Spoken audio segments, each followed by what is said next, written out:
सभी का Bihari quest GS research centre में स्वागत है। आज हम करने वाले हैं गंगा नदी तंत्र। इस गंगा नदी तंत्र में हम ढेर सारी चीज़ें जो है मैप के माध्यम से करने वाले हैं। गंगा नदी तंत्र भारत की सबसे लंबी नदी तंत्र है। इसकी कुल लंबाई भी 25 किलोमीटर देखने को मिलेगी। ये नदी भारत बांग्लादेश से होकर गुजरती है। गंगा नदी भारत के राज्यों से भी गुजरती है। इन राज्यों के नाम आप ध्यान से देख सकते हैं, जैसे कि आपके सामने ये लगे हुए हैं। मिला जुलाकर जब हम बातचीत करें तो गंगा हिंदुओं की पवित्र नदी है। इसके साथ ही धार्मिक नदी का स्टेटस भी इसको देके रखा है। राज्यों की बातचीत करें तो आपके सामने राज्य लगे हुए हैं: उत्तराखंड, उत्तर प्रदेश, बिहार, झारखंड, पश्चिम बंगाल। आप इनको देख सकते हैं। गंगा नदी स्वच्छ होने मतलब स्वतः स्वच्छ होने वाली नदी है। इसके पीछे कारण क्या है? एक बैक्टीरिया जिसका नाम बैक्टीरियोफेज आपको देखने को मिलेगा। यह हानिकारक बैक्टीरिया को खत्म करता है। जिन जिन राज्यों से होकर जाती है और आप मैप के माध्यम से यहां देख सकते हैं किन किन राज्यों से होकर ये जाती है। 2008 में इसे राष्ट्रीय नदी घोषित किया गया। गंगा डॉल्फिन को भारत का राष्ट्रीय जलीय जीव घोषित किया गया। आपको अच्छे से इस बात को समझना है। ये क्वेश्चन आपके एग्जाम पॉइंट ऑफ व्यू से काफी इंपॉर्टेंट है। कौन कौन से? 2008 में राष्ट्रीय नदी घोषित करना, गंगा डॉल्फिन को भारत का राष्ट्रीय जलीय जीव घोषित करना, इसके अलावा कितने राज्यों से होकर जाती है, कितने देशों से होकर ये नदी जाएगी, जैसे कि भारत बांग्लादेश 2 देशों से होकर जा रही है। जिन जिन राज्यों से होकर जा रही है: उत्तराखंड, उत्तर प्रदेश, बिहार, झारखंड, पश्चिम बंगाल। ये सारी चीजें आपके सामने हैं। इन राज्यों को भी ध्यान से याद कीजिएगा। ये राज्य काफी इंपॉर्टेंट है। कई बार पेपर में यहां से क्वेश्चन पूछा गया, किन राज्यों से होकर जाती है, कितने राज्यों से होकर जाती है। और राज्यों के साथ साथ ही एक बात और याद रखनी है कि जो मैं 2008 की बातचीत कर रहा हूं ना बार बार, कि राष्ट्रीय नदी घोषित कर दिया गया और गंगा डॉल्फिन को भारत का राष्ट्रीय जलीय जीव घोषित किया गया। जो ये झारखंड, पश्चिम बंगाल, बिहार और उत्तर प्रदेश को मैंने अंडरलाइन करके रखा, इन राज्यों से होकर यह नदी बहती है और इसमें गंगा डॉल्फिन देखने को मिलती है। आपको पता होगा कि डॉल्फिन जो है भारत का राष्ट्रीय जलीय जीव घोषित किया गया है।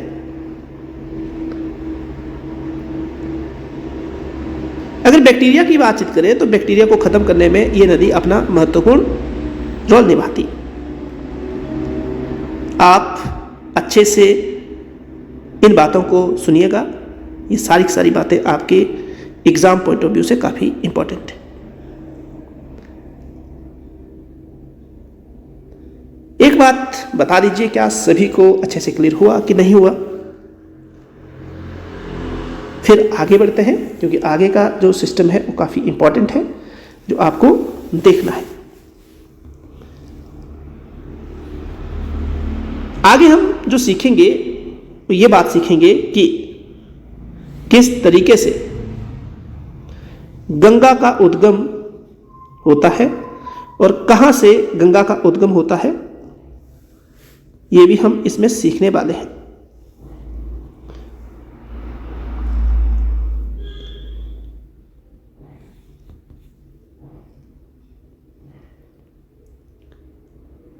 जब आप गंगा को पढ़ें तो ये ध्यान रखें कि गंगा की कुछ जो सहायक नदियां हैं नेपाल की साइड से भी आती, कुछ एक मध्य प्रदेश से निकलती है। हम अभी आगे बढ़ने वाले हैं। और साथ में गंगा जिस जगह से निकलती है तो सतोपंत हिमानी है, गंगोत्री हिमानी है। हिमानी का मतलब होता है ग्लेशियर। अगर आप सतोपंत ग्लेशियर को ध्यान से देखें, एक बात तो आपको क्लियर हो रही है ना। गंगोत्री को देखें तो एक बात तो क्लियर हो रही है कि एक साइड से अलकनंदा आ रही है और दूसरी साइड से भागीरथी आ रही है। तो इसका मतलब मूल रूप से इसका नाम गंगा नहीं है। गंगा तो देवप्रयाग के बाद बनती है।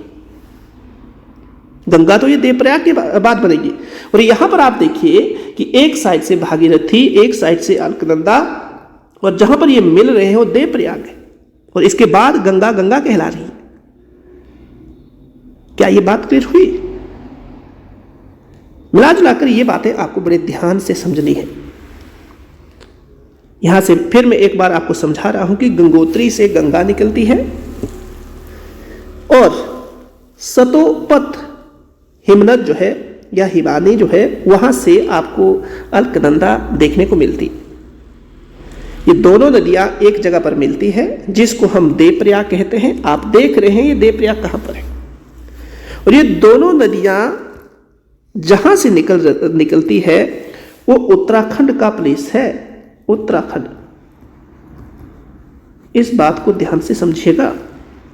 और ये भी बार बार आपको देखना है। ये चीज जो देखनी है ये बार बार देखनी है।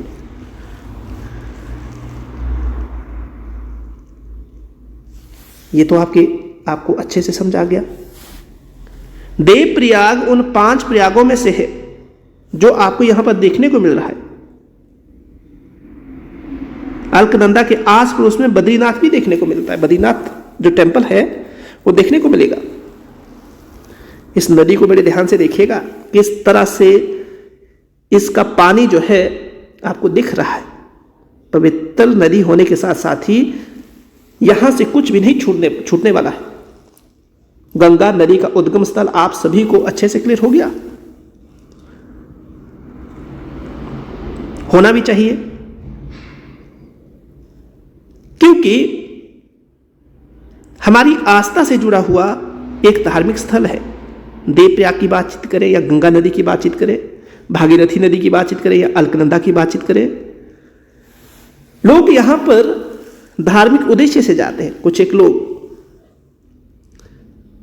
जब उनके सगे संबंधी की डेथ हो जाती है तो हड्डियों का जो पुलिंदा होता है वो गंगा नदी में ही बहाते हैं। तो भूलना नहीं है, अच्छे से इस बात को समझना है।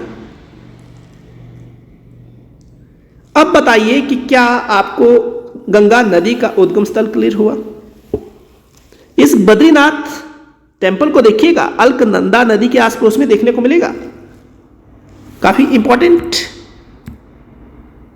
सी चीज आपको देखने को मिलेगी यहां पर, जो मैंने अभी आपको बताई।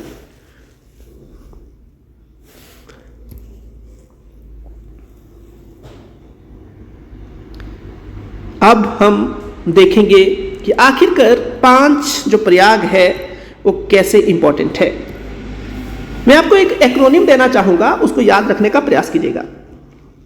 दे, रु, क, वी, और यहां लिख रहा हूं भा, म, पी, धो। एक थोथला व्यक्ति है और उस थोथला व्यक्ति की बात आपने याद रखनी है। ये जो भा है, ये भा जो है ये भागीरथी है, म जो है मंदाकिनी है, पी जो है पिंडार है, और धो जो है धौली गंगा है। तो 10 देश देबू मतलब क्या बोलते हैं देवप्रयाग, र से रुद्रप्रयाग, क से कर्णप्रयाग और वी से विष्णुप्रयाग। और जो आपकी अलकनंदा है वो तो सबके लिए कॉमन है। तो जहां भागीरथी और अलकनंदा मिलेगी वो देवप्रयाग है, और जहां मंदाकिनी और अलकनंदा मिलेगी वो क्या है, आपके पास रुद्रप्रयाग है। और जहां पिंडार और अलकनंदा मिलेगी वो कर्णप्रयाग है। और जहां पर धौली गंगा और साथ में ये अलकनंदा मिलेगी वो विष्णुप्रयाग है। तो मिला जुलाकर सारे सारे प्रयाग मैंने आपके सामने रखे, 1 2 3 4 और 5, 1 2 3 4। एक जो है, एक यहाँ नंद प्रयाग नहीं लिखा हुआ, नंदांगनी को याद रखिएगा, क्योंकि नंद से नंद आपको याद रहेगा। नंदांगनी प्लस अलकनंदा क्या बनाती है, आपका जो है कहीं ना कहीं क्या बनाने में हेल्प करेगी, वो जो है नंद प्रयाग बनाने में हेल्प करेगी। यहाँ पर आप देख लीजिएगा जो मैंने आपको बताया, पर इस बात को जरूर याद रखिएगा जो मैं आपको बताने की कोशिश कर रहा हूँ कि जो देरु कवि, ये दे रू कवि और यहाँ लिखिएगा भाम पीधो, और इसका मैंने मतलब आपको बता दिया, इसका मतलब मैंने आपको बता दिया। इस ट्रिक को जरूर याद कीजिएगा, नहीं तो दोबारा एक बार सुनिएगा, आपके लिए काफी हेल्पफुल होगा। क्या सभी को क्लियर हुआ बताइए? केदारनाथ मंदिर आपको दिख रहा है अच्छे से?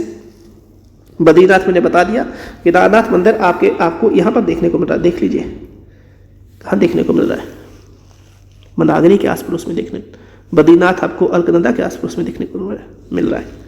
तो इन बातों को भी बड़े ध्यान से समझिएगा, और अगर स्पेशली बातचीत करें तो जो मंदाकिनी है आपको अच्छे से देखने को मिल रही है, और मिला जुलाकर जब आप रुद्रप्रयाग की बातचीत कर रहे हैं तो वो भी आपको दिख रहा है। क्लियर हुई बात? ये क्वेश्चन कई बार बार पूछा गया है, इसलिए मैं यहाँ पर आपको फिर एक बार इस क्वेश्चन को बता रहा हूं कि देरु कभी भाम पीधो, कभी मत भूलना, देरु कभी भाम पीधो, देरु कभी भाम पीधो। और मैंने आपको बता दिया देरु कभी भाम पीधो का मतलब क्या हुआ। देरु कभी भाम पीधो का मतलब हुआ है, दे से क्या बताया मैंने आप लोगों को, दे रू और साथ में क और वी। तो एक में रुकिए, यहां पर लिखता हूं मैं, दे रू क वी, यहां पर भा लिख रहा हूं, यह म भाम पी धो। देखो भागीरथी अलकनंदा जहां मिलेगी वो देवप्रयाग है, जहां पर मंदाकिनी और अलकनंदा मिलेगी वो रुद्रप्रयाग है। नहीं तो देख लीजिएगा यहाँ पर क्या मैं झूठ तो नहीं बोल रहा हूँ। कर्णप्रयाग और पिंडार जहां पर मिलेगी वो क्या बनेगा, मतलब जो पिंडार और अलकनंदा मिलेगी वो कर्णप्रयाग है। धौली और जहां पर अलकनंदा मिलेगी वो विष्णु प्रयाग है। और एक चीज आपको याद रखनी है, ये नंद प्रयाग वाला जहां मंदाकिनी मिलती है उस बात को आपने समझना है। और यहाँ पर आप देख सकते हैं कहाँ से कौन कौन सी नदियाँ आ रही है, ये आपके लिए काफ़ी इंपॉर्टेंट है। केदारनाथ की साइड से कौन सी आ रही है बताइए? केदारनाथ से मीन्स रुद्रप्रयाग की बातचीत की तो रू में क्या है, रुद्रप्रयाग, रुद्रप्रयाग, रुद्रप्रयाग आप देख लीजिएगा। देवप्रयाग में तो बता चुका हूँ, भागीरथी और अलकनंदा यहाँ पर मिलेगी। तो अच्छे से आप लोगों ने इस बात को क्लियर किया होगा। और यहाँ पर आपके सामने ये डायग्राम भी लगा के रखा है, इस डायग्राम को भी एक बार देखिएगा जो आपके लिए काफ़ी इम्पोर्टेंट है। ये डायग्राम मैंने आपको लगा के रखा है यहाँ, इसको भी देखिएगा, इन सारी चीज़ों को भी देखिएगा जो आपके लिए काफ़ी हेल्प करेगी। एक बार फिर ध्यान से देखिए, क्योंकि इसको देखने से क्या हो जाता है आपको शायद ये याद हो जाएगा। स्क्रीनशॉट अपने पास रखिएगा, बार बार वीडियो को सुनिएगा, इससे आपको काफ़ी फायदा होगा। धौली गंगा विष्णु प्रयाग किसके साथ मिल रही है बता दिया मैंने। देरु कभी भाम पीधो मैंने अभी आपको लिख के बताया। फिर एक बार देखिए, देरु, दे रु क वी, देरु कभी। कर्ण प्रयाग, सॉरी जो देरु गलत लिख दिया, ये देखना,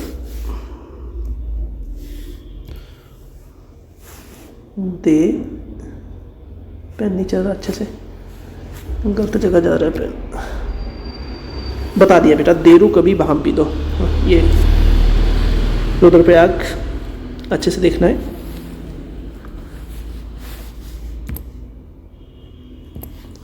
ये देखिए दे, हाँ अब चल रहा है, दे रु कभी, यहाँ आएगा भा म पी दो, ये लो देरु कभी भाम पी दो।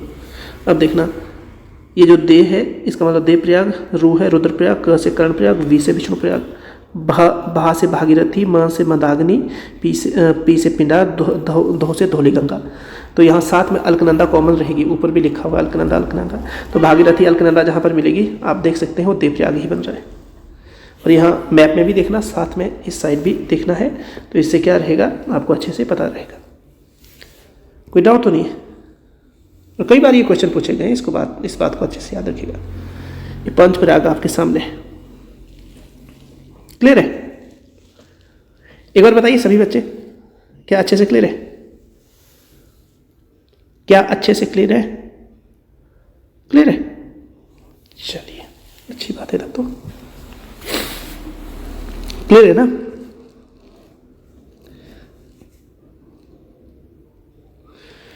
तो अच्छे से पढ़िएगा। ये सारी की सारी चीज़ें जो है आपके काम की है।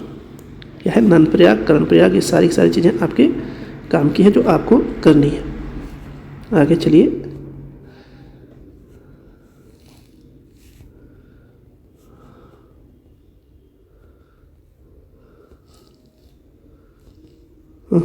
इस मैप को बड़े ध्यान से देखिएगा, ये काफ़ी इंपॉर्टेंट है।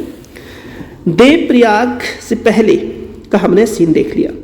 देवप्रयाग से पहले क्या क्या है? गंगोत्री, स्तोपद, भागीरथी। अब हम इस साइड आने वाले हैं और देखने वाले हैं गंगा नदी की कौन कौन सी ट्रिब्यूटरी है। तो हरिद्वार में गंगा नदी क्या करती है? प्लेन में जाती है। इस बात को अच्छे से समझिएगा, प्लेन में प्रवेश करती है, आप देख रहे हैं। और गंगा के तौर पर इसको जाना जाता है। और गंगा की जो पहली ट्रिब्यूटरी है रामगंगा, रामगंगा जो उत्तराखंड से निकलती है। उत्तराखंड से क्या होती है? निकलती है, जो आपको अच्छे से याद रखना। रामगंगा उत्तराखंड से निकलती है। और अगर हम बातचीत करें दाएं और बाएं का, तो थोड़ा सा देखिएगा, लेफ्ट राइट आगे भी मैंने बताया है, पर फिर भी लेफ्ट राइट देखिएगा, लेफ्ट क्या बनेगा और राइट क्या बनेगा। तो हरिद्वार जो है एक पवित्र स्थान है, जहां पर ये पूरा का पूरा जो नदी सिस्टम है जो आपको बता के रखा मैंने, धौलीगंगा, नदाग्नि, पिंडार, अलकनंदा, ये देवप्रयाग में आकर मिलती है। फिर उसके बाद गंगा कहलाती है। और गंगा जब आगे बढ़ती है तो हरिद्वार में ये क्या करती है? हिली एरिया को छोड़कर प्लेन एरिया में प्रवेश करती है। ये तो आपको अच्छे से पता चल गया। फिर इसकी पहली ट्रिब्यूटरी जो बनती है लेफ्ट हैंड साइड वाली, वो है रामगंगा। रामगंगा जो है उत्तराखंड से निकलेगी। कनौज, अगर आपको अच्छी से पता है तो हर्षवर्धन की एक समय में राजधानी रही। हर्षवर्धन की थानेश्वर और कनौज राजधानी हुआ करती थी। और बताएंगे आप कनौज किस राज्य में पड़ता है? तो कनौज में क्या होता है? हरिद्वार से कुछ दूरी पर आपको कनौज देखने को मिलेगा। कनौज में रामगंगा गंगा की ट्रिब्यूटरी बनती है और लेफ्ट हैंड ट्रिब्यूटरी बनती है। इस बात को अच्छे से समझेगा, आपके लिए काफी इंपॉर्टेंट है।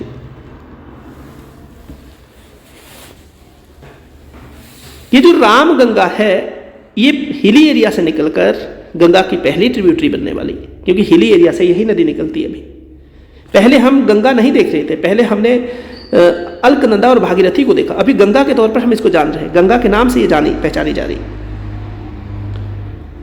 तो पहली नदी जो है गंगा की ट्रिब्यूटरी रामगंगा है। क्या है? रामगंगा। इस बात को अच्छे से याद रखिएगा। फिर अगर आप देखें तो रामगंगा की बातचीत जब मैं कर चुका हूं, तो कहां से किस राज्य से ये निकल रही है और कहां पर गंगा के साथ मिल रही है, इनका संगम स्थल कहां है। तो कनौज जो है आपको काफी अच्छे तरीके से बता दिया। देखिए, ध्यान से देखिए। क्या सभी को बच्चों को क्लियर हुआ? कोई डाउट तो नहीं?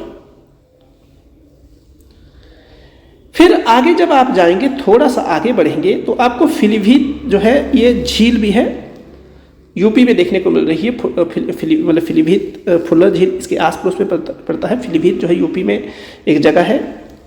और इस साइड से एक नदी निकलती है गोमती। और गोमती जो है गंगा की एकमात्र ऐसी ट्रिब्यूटरी है जो हिली एरिया से नहीं निकलती है, ये प्लेन एरिया से निकलती है, मैदानी क्षेत्र से निकलती है। और गाजीपुर में ये किसके साथ मिल जाती है? अच्छे से याद रखिएगा, ये गाजीपुर में जो है गंगा के साथ मिल जाती है। आपके लिए ये भी इंपॉर्टेंट है। और ये देखो, जो पीछे हम पूरा सिस्टम देख रहे हैं, ये सिस्टम आगे किस तरीके से पहचाना जा रहा है, गंगा के तौर पर इसको पहचाना जा रहा है।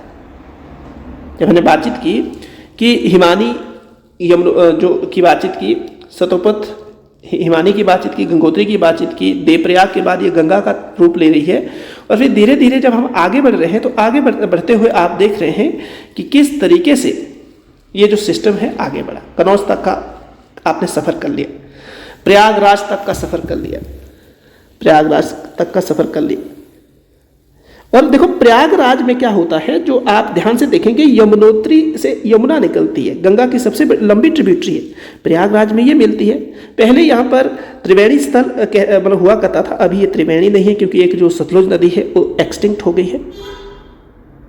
तो मिला जुलाकर ये जो सिस्टम देख रहे हैं आप, यमुनोत्री की साइड से कौन आ रही है? यमुना आ रही है, प्रयागराज में ही मिल रही है। और यमुना की भी अगर बातचीत करें तो आप देखेंगे कि यमुना भी जो है एक काफ़ी अति महत्वपूर्ण नदी है और ये पेपर की दृष्टि से काफ़ी इंपॉर्टेंट है। लेफ्ट और राइट की बातचीत करें तो आप अच्छे से देखेंगे लेफ्ट राइट कौन सा होता है, आपको पहले ही बता दिया मैंने। चंबल, बेतवा, केन, और चंबल यमुना की सबसे लंबी ट्रिब्यूटरी है। बेतवा इंदौर के एमपी से निकलेगी, बेतवा एमपी से निकलेगी विंध्या पर्वत से। केन जो है कैमूर की पहाड़ियाँ मध्य प्रदेश से निकलेगी। बाद में ये नदी सिस्टम जो है कहीं ना कहीं नदी तंत्र जो है गंगा की ही ट्रिब्यूटरी बनती है, इस बात को अच्छे से याद रखिएगा। तो आपने प्रयागराज भी काफ़ी अच्छे तरीके से पढ़ लिया, चंबल आपने अच्छे से पढ़ लिया, बेतवा आपने अच्छे से पढ़ लिया, केन पढ़ लिया। तो विंध्या पर्वत कैमूर की पहाड़ियों को भी याद रखिएगा, कहाँ कहाँ पर है। विंध्या की पहाड़ियाँ कहाँ पर है? मध्य प्रदेश में। कैमूर की पहाड़ियाँ कहाँ पर है? ये भी मध्य प्रदेश में। इंदौर सबसे जो स्वच्छ शहर कंसिडर किया है बार बार, वो भी है। तो चंबल, बेतवा और केन हमारे लिए इंपॉर्टेंट है। विंध्या पर्वत से बेतवा, कैमूर पर्वत से केन और इंदौर से आपको अच्छे से देखने को मिलेगा। फिर थोड़ा सा ध्यान से देखिएगा, गोमती के बाद गाजीपुर आप पहुंच गए। अब कुछ एक नेपाल से निकलती है नदियाँ और गंगा की ट्रिब्यूटरी बनती है। आपके सामने जो मैप है लगा के रखा है, काली जिसको भारत में शारदा कहते हैं, और करनाली इसको घाघरा भारत में कहा जाता है और नेपाल में इसको कर्णाली कहा जाता है। काली और करनाली अच्छे से याद रखिएगा, ये दोनों नेपाल की साइड से आती है। जब मिलेगी तो घाघरा बनती है, पर काली को इंडिया में शारदा कहेंगे और करनाली को इंडिया में घाघरा कहेंगे, और बाद में मिलकर ये क्या बनती है? घाघरा बनती है। और घाघरा छपरा के आस पड़ोस में क्या करती है? गंगा में मिलती है। ये बात आपके लिए इंपॉर्टेंट है। सोन की बातचीत करें तो सोन जो है अमरकंटक की पहाड़ियों से निकलती है। अमरकंटक की पहाड़ियाँ आपको पता होगा मध्य प्रदेश में है, और पटना में ये क्या करती है? गंगा नदी के साथ मिलती है। इसको भी अच्छे से याद रखिएगा। जैसे हमने यमुना को किया, यमुना जो है गंगा की सबसे लंबी ट्रिब्यूटरी है। उसके बाद अगर हम बातचीत करें तो चंबल जो है आपको यमुना की ट्रिब्यूटरी देखने को मिलेगी और सबसे लंबी ट्रिब्यूटरी देखने को मिलेगी। कई बार अलग अलग ग्रंथों में यमुना नदी को कालिंदी भी कहा है, तो इस बात को भी आपने साथ में लेके चलना है, भूलना नहीं है। एग्जाम पॉइंट ऑफ व्यू से ये भी क्वेश्चन पूछे गए। तो काली करनाली होगी, शारदा होगी, घाघरा होगी, गोमती आपको अच्छे से पता चल गया, गोमती का भी क्लियर हो गया। क्या क्लियर हुआ सभी को? गाजीपुर, सोन, अमरकंटक की पहाड़ियाँ और पटना शहर है जहाँ पर सोन और साथ में गंगा नदी आपस में मिलेगी। इन बातों को अच्छे से समझना। नेपाल की साइड से मैंने बताया काली, करनाली, और गंडक और कोसी ये भी कहाँ से निकलती है? ये भी नेपाल की साइड से आती है। अगर गंडक की बातचीत करें तो सोनपुर जो पशुओं का सबसे बड़ा मेला होता है वह वहाँ पर बिहार में ये मिलेगी। कोसी कुर्सेला में मिलती है। बिहार का इसको शोक कहा जाता है क्योंकि रास्ते बदलने के लिए काफ़ी फेमस है। इसको अच्छे से याद रखिएगा, ये हमारे लिए क्या है? काफ़ी इंपॉर्टेंट है। फिर एक बार नदी तंत्र को जरूर देखिएगा। सबसे लंबी नदी प्रयागराज, गाजीपुर, कन्नौज, हरिद्वार, कालिंदी, केन, बेतवा, चंबल, यमुनोत्री, सतोपंथ, हिमनद, धौलीगंगा, नदांगनी, पिंडार, केन, बेतवा, और केबीसी से याद रख सकते हैं आप अगर याद रखना चाहें। आगे मैंने इसको बताया हुआ कि एक एक्रोनिम देके रखा है कि केबीसी, ये देख सकते हैं आप, आराम से देखिएगा। ये बार बार जो मैं रिपीट कर रहा हूं इसका पर्पज ये है, इस पे फोकस कीजिएगा। चंबल को याद रखिएगा। और घड़ियाल जो है चंबल नदी में देखने को मिलते हैं। ये मैं सबसे इंपॉर्टेंट चीज आपको बताना चाहता था। घड़ियाल कहाँ पर मिलते हैं? चंबल नदी जो है वहाँ पर देखने को मिलते हैं। और पूछा गया प्रश्न है, घड़ियाल चंबल नदी में देखने को मिलेंगे। आप आराम से देखिए घड़ियाल किस तरह का एनिमल है। ये तो बात क्लियर हो गई कि क्या आपने अच्छे से घड़ियाल को देखा। प्लेन वाली देख ली आपने, पहाड़ी एरिया से निकलने वाली जो पहली सहायक नदी है गंगा की, उसको देख लिया। अब यहां पर देखिए जो अंतिम नदी है, जो ट्रिब्यूटरी है किसकी, गंगा की, वो महानंदा है। पर अगर हम राइट हैंड साइड से देखें तो यमुना जो है पहली देखने को मिल रही कि नहीं देखने को मिल रही। देखो यमुना को देखिए बेटा, महानंदा जो है लेफ्ट हैंड साइड से सबसे जो अंतिम ट्रिब्यूटरी है किसकी, गंगा की। पर अगर हम यही देखें तो जो ये चंबल बेतवा केन जो है यमुना में मिलती है, बाद में ये गंगा की ही सहायक नदी बनती है। पर जो सबसे लंबी नदी और दाएं ओर से मिलने वाली जो नदियां हैं किसमें, गंगा में, तो यमुना और उसकी सहायक नदियां हैं चंबल, बेतवा, केन, जिसको आप अच्छे से याद रखिएगा, केबीसी, केबीसी के नाम से याद रखिएगा बेटा। तो दो चीजें जब मैं आपको बता रहा हूं तो एक चीज तो ये याद रखिए, ये चीज कौन सी है इसको भी याद रखिए कि जो महानंदा है वो दार्जिलिंग की पहाड़ियों से, आपको पता होगा दार्जिलिंग की पहाड़ियां वेस्ट बंगाल में है, और साथ में जो केन बेतवा की बातचीत चली हुई है, ये इसका कंपैरिजन क्यों किया जा रहा है, इसका कंपैरिजन इसलिए किया जा रहा है ताकि आप समझ सकें कि अंतिम और पहली, दाएं और बायां का ध्यान रखना, ये जो है दाईं ओर, क्योंकि दाईं ओर इसलिए है, आप लोगों ने याद रखना, अगर हम यहां से चले इस तरीके से करें तो ये आपका क्या होगा, ये बायां होगा और ये दायां होगा। इसको अच्छे से याद रखिए, इसको भूलिएगा मत कि ये प्लस ये, ठीक है। तो यहां तक की बातचीत क्लियर है सभी बच्चों को?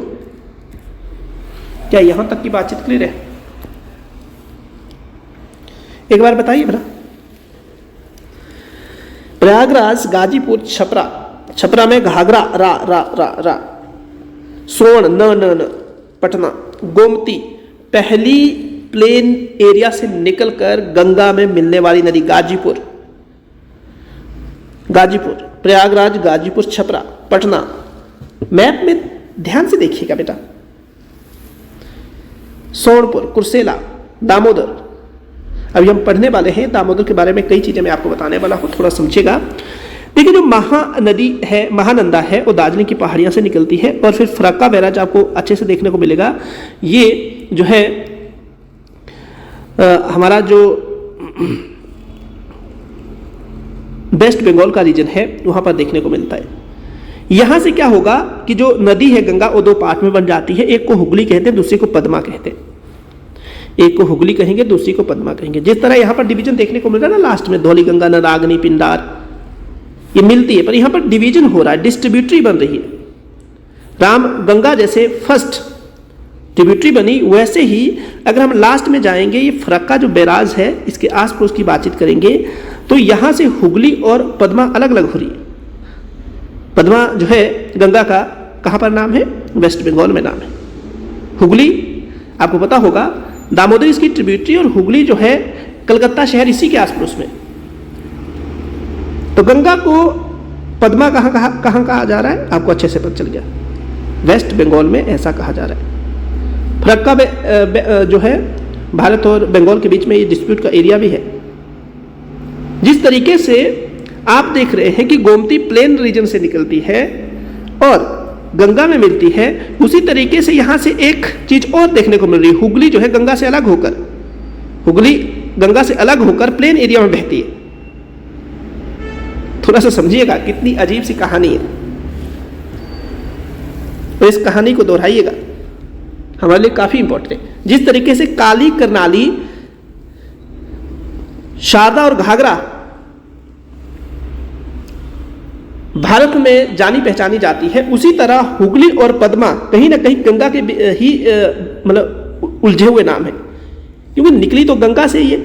हुगली भी गंगा से निकली, पद्मा भी गंगा से निकली, और ये दामोदर नदी है, छोटा नागपुर से निकलती है और ट्रिब्यूटरी बनती है हुगली की। मुझे बताइए विश्व का सबसे लंबा बांध किस नदी पर है? अच्छे से याद रखिएगा बेटा, ये कनौज, प्रयागराज, गाजीपुर और किस तरीके से डिस्ट्रीब्यूशन हो रहा है, ये अगर मैप समझ गए ना तो सारी सारी चीज़ें आपके पल्ले पड़ जाएगी। कैमूर की पहाड़ियाँ, विंध्या पर्वत, इंदौर, अमरकंटक की पहाड़ियाँ। अब बताइए सारी सारी बातें क्लियर हुई कि नहीं हुई? क्या सारी सारी बातें क्लियर हुई? मुझे लगता है कि आप अच्छे से समझ गए हैं। तो ये जो डिवीजन है काली, करनाली, गंडक, कोसी का, और साथ में अगर इसी का कंपैरिजन हम हुगली और पद्मा से करें तो कहीं कुछ गलत नहीं होगा, क्योंकि ये सहायक नदियां जैसे शारदा और घाघरा है ना कहीं शारदा घाघरा बाद में गंगा का ही रूप धारण कर लेती है, उसी तरह हुगली और पद्मा अलग होकर गंगा के रूप है। ये पानी तो इसी का है। काली और जो करनाली है ये किस में मिलती है? एक टाइम में ये आकर तो गंगा में मिलेगी, और घाघरा जो है शारदा और घाघरा मिलकर ही बनती है। मीन्स काली और करनाली जब मिलेगी और मिलने के बाद एक नदी बनेगी, उसको घाघरा नाम से जाना जाता है। काली, करनाली अच्छे से याद रखिएगा, आपको अच्छे से समझ आ गई ये बात।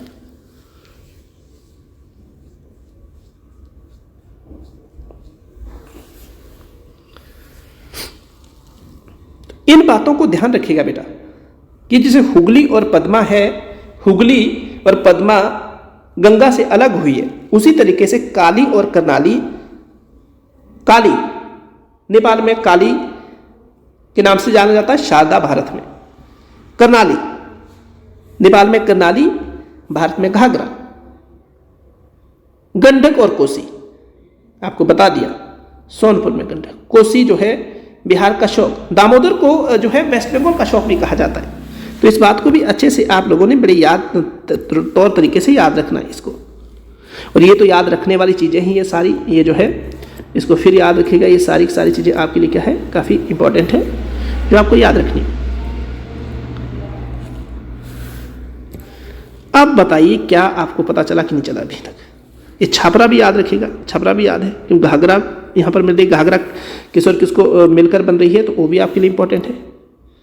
एक शारदा है और दूसरी क्या है, घाघरा है, और ये मिलकर क्या बन रही है, ये छापरा मिल रही है। सोन को जरूर याद रखिएगा, अमरकंटक की पहाड़ियों से, मध्य प्रदेश से ये क्या होता है, मध्य एमपी से ये क्या करेगी, निकलेगी, एमपी से निकलेगी।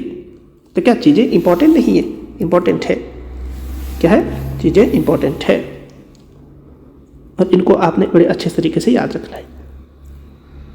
फरक्का हो गया, हुगली हो गया, पद्मा हो गया, सोन हो गया, सारी की सारी चीज़ें आपके लिए इंपॉर्टेंट है। क्या क्लियर है? अच्छे से इसको करिएगा। अभी आगे काफ़ी कुछ चीज़ें करने वाले हैं, पर फिर मैं आपको बार बार बोल रहा हूँ कि इन चीज़ों को एक दो बार अपनी आंखों से जरूर देखिएगा। कई चीज़ें आपको अभी और मिलने वाली है जिसको आप करने वाले हैं, अभी और चीज़ें मिलने वाली हैं।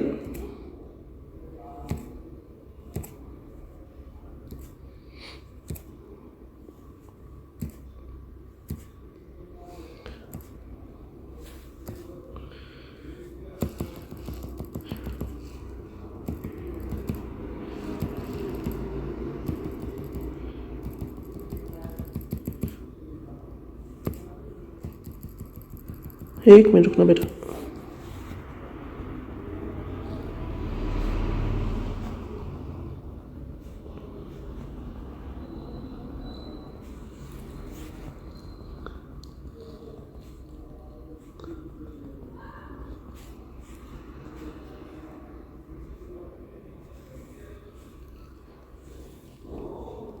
आगे सबसे बड़ी बात जो है, एक मिनट के लिए रुकना, मुझे लगता है कहीं आगे तो नहीं चला गया हूं मैं। ये वाली चीज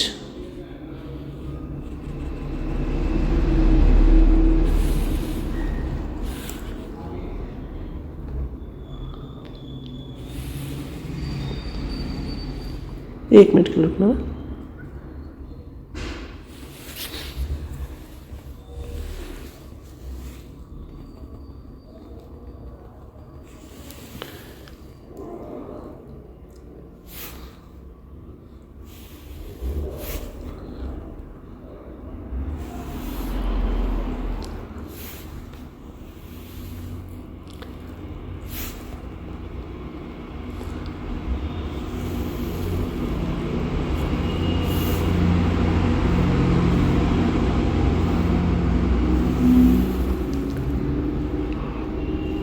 इसको देखिएगा कि गंगा को अलग अलग नामों से जाना जाता है, जैसे पद्मा वेस्ट बंगाल में, और ब्रह्मपुत्र जो है जमुना को आपको मतलब वेस्ट बंगाल में नाम देखने को मिलेगा इसका। और ये दोनों जब मिलती है तो मेघना बनती है, और बाद में मेघना जो है सुंदरबन डेल्टा वेस्ट बंगाल में बनाती है, जो विश्व का सबसे बड़ा डेल्टा है। अभी हम डेल्टा के बारे में आगे पढ़ेंगे, डेल्टा क्या होता है, पर इन बातों को ध्यान से रखिएगा कि पद्मा और जमुना मीन्स ब्रह्मपुत्र को वेस्ट बंगाल में क्या कहते हैं, जमुना कहते हैं, और पद्मा को क्या कहते हैं आपको अच्छे से पता चल गया। जब ये दोनों मिलती है तो मेघना बनती है, और मेघना जो है बाद में बंगाल से भी होकर जाती है और साथ में वेस्ट बंगाल में भी ये बहती है। तो सुंदरबन डेल्टा का निर्माण जो है वेस्ट बंगाल में होता है, इस बात को भी आपने याद रखना है। जो डेल्टा है कुछ इस तरह की उसकी शेप होती है, ट्रायंगल शेप होती है, और लास्ट स्टेज जो होती है रिवर की उस बगैर डेल्टा बनता है। तो इन चीज़ों को अच्छे से याद रखिएगा। ये मेघना की बातचीत की मैंने, इसके बाद पद्मा की बातचीत की, और पद्मा के बाद मैंने एक चीज़ और आपको बताई, जमुना की बातचीत बताई। अगर फिर भी डाउट हुआ तो इसको इस मैप को बार बार देखिएगा कि जमुना क्या है, पद्मा क्या है, कहाँ पर पद्मा को क्या कहेंगे, डेल्टा क्या होता है, डेल्टा किस स्टेज में बनता है। तो डेल्टा जो है आपका अंतिम स्टेज में बनता है। ये जो मैं बोल रहा हूँ डेल्टा की शेप कैसी होती है, डेल्टा की शेप कुछ इस तरह होती है, इसको अच्छे से याद रखना। क्या बात क्लियर है कि नहीं है, आप बताइए, क्या बात क्लियर है। तो ये जो चीज़ें थी डेल्टा का, यहाँ पर मैंने एक इमेज लगाई हुई है, उसको मुझे दिखाने दीजिए, एक मिनट के लिए। डेल्टा डेल्टा डेल्टा डेल्टा आ गया। डेल्टा क्या होता है तो थोड़ा समझिएगा, डेल्टा होता क्या है, इस बात को आपने क्या करना है, बड़े अच्छे तरीके से समझना है। डेल्टा जो है आपके सामने ये वाली जो आकृति है, यहाँ पर मुझे देखने देना, त्रिभुजाकार आकृति है, ये दिख रहा है ना, ये आराम से देखिए, ये डेल्टा है। डेल्टा लिखा, डेल्टा प्राय उस भूभाग को कहा जाता है जो नदी द्वारा लाए गए अवसादों के संचयन से निर्मित होता है। विशेषता नदी के मुहाने पर जहां वो किसी समुद्र में गिरती है, इस भूभाग का आकार साधारणतः त्रिभुज जैसा होता है। मैं पहले ही बता चुका हूं, ये देखिए, ये जो है ना, ये डेल्टा बन रहे, ये जो है ना, ये डेल्टा बन रहे त्रिभुजाकार। और भी आगे कई डायग्राम आपको इसमें देखने को मिलेंगे। तो डेल्टा की बातचीत करें तो आपको अच्छे से समझना है कि डेल्टा क्या होता है। डेल्टा मैंने आपको बता दिया। और सुंदरबन डेल्टा विश्व का सबसे बड़ा डेल्टा है। जो अंतिम स्टेज होती है रिवर की, उस टाइम में क्या बनता है, डेल्टा बनता है। क्या बनता है, अंतिम स्टेज जो होती है किसकी, अंतिम स्टेज जो होती है किसकी पर, अंतिम स्टेज जो होगी नदी की, उस पर डेल्टा का निर्माण होता है।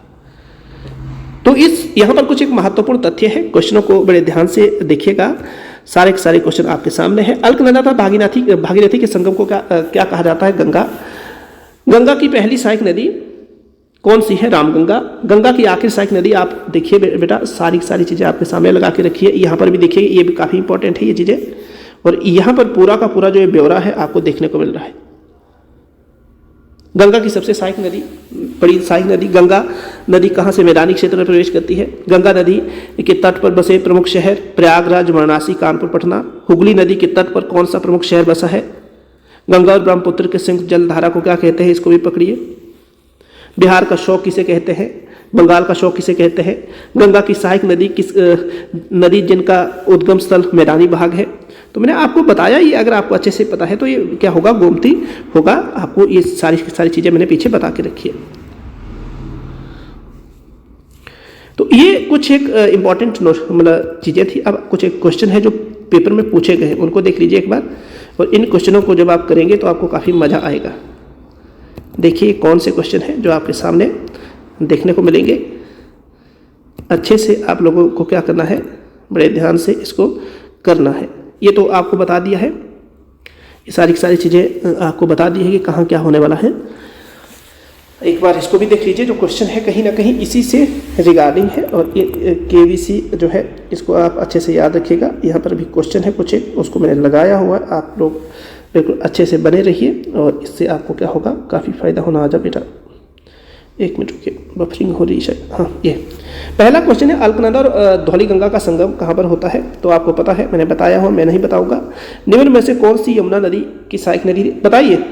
मैंने देरू कभी भाम पी दो बताया कि नहीं, बता बेटा, देरू कभी बताया ना मैंने ऐसे कि नहीं बताया, एक मिनट रुकना।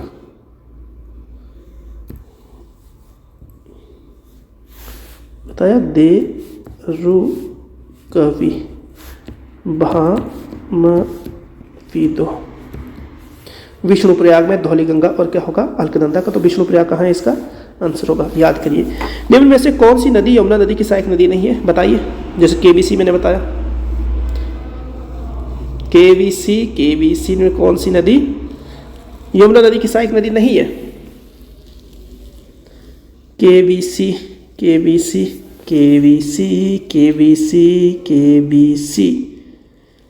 तो सोन जो है यमुना की सहायक नदी नहीं है। केबीसी तो है ना, केवीसी, कैन, बेतवा और साथ में चंबल। क्लियर है। अलकनंदा के साथ वो कौन सी नदी है जिसका संग रुद्रप्रयाग में होता है। देखो रुद्र, रू पकड़िए और म पकड़िए, मंदाकिनी। आप बताइए मुझे, मेरा टेक काम कर रहा है कि नहीं कर रहा है। दामोदर नदी कहाँ से निकलती है, आपको बताया था, छोटा नागपुर प्लेटू से। तो आप काफ़ी इंटेलिजेंट हैं, इन क्वेश्चनों को बड़े ध्यान से देखिएगा। तो ये जो थी, ये सारी चीज़ें आपके सामने मैंने लगा के रखी, आपने बड़े अच्छे से इसको किया होगा, अभी तक किया। और आगे देखो, आगे क्वेश्चन है कुछ, एक और क्वेश्चन भी अभी ये कर लिया आपने, कुछ एक और है, देखिए बेटा। गंगा नदी किस क्षेत्र में मैदानी भाग में प्रवेश करती है, बताया है। काफी easy question, so easy question बेटा। गंगा नदी को बांग्लादेश में क्या कहते हैं, बताया है, काफी इजी। आप बताइए मुझे, क्या बात क्लियर हुई। आप बताइए, बात क्लियर है बेटा कि नहीं है। तो ये था आज का लेक्चर। और सारे बच्चे जो लाइव थे, क्या उनको क्लियर हुआ कि नहीं हुआ, क्लियर हुआ बेटा कि नहीं। सेशन कैसा रहा एक बार बताना, क्या अच्छा रहा है नहीं। तो चलिए, और जो है कल करेंगे, अपना ध्यान रखो। और मैं तो यही बताना चाहूँगा कि जो पेड क्लासेस लॉन्च की है, जिसको मैं बार बार आपसे कहता हूँ कि जो पेड क्लासेस है उसमें कुछ इस तरह 150 रुपये में आप कैसे 4 क्लासें लें। फिर 1499 का भी एक कोर्स है, उसके बाद 599 का भी है, एक 999 का भी है। और इन कोर्स लिस्ट में आपको जो पढ़ाया जाता है वो क्या क्या पढ़ाया जाएगा, वो जीएस होगा, एचपी जीके होगा, और साथ में एचपी जीके के साथ साथ ही आपको एक चीज़ और प्रोवाइड करवाई जाएगी, जो बोथ लैंग्वेज रहती है, वो भी आपको इस मतलब Bihari quest GS research centre के माध्यम से करवाई जा रही है। और श्योरिटी ली जाती है, अगर पढ़ाई में से 65 से 70% नहीं आया, 65 से 70% नहीं आया, तो आपकी फ़ी क्या होगी, रिफंडेबल होगी। तो ये था आज का सेशन कैसा रहा उसको बताइएगा। और चैनल पे नए हैं तो सब्सक्राइब जरूर कीजिएगा। अगर कोई बच्चे हैं जो पढ़ना चाहते हैं तो 150 रुपये में 4 क्लासें कैसे पाए, उनको ज़रूर बताइएगा। इस नंबर पर फ़ोन कीजिएगा 9625392020। तो इससे आपको क्या होगा, काफ़ी फ़ायदा होगा। धन्यवाद, जय हिंद। आपका जो दिन रहे शुभ रहे। आज का इतना ही, और कल करेंगे।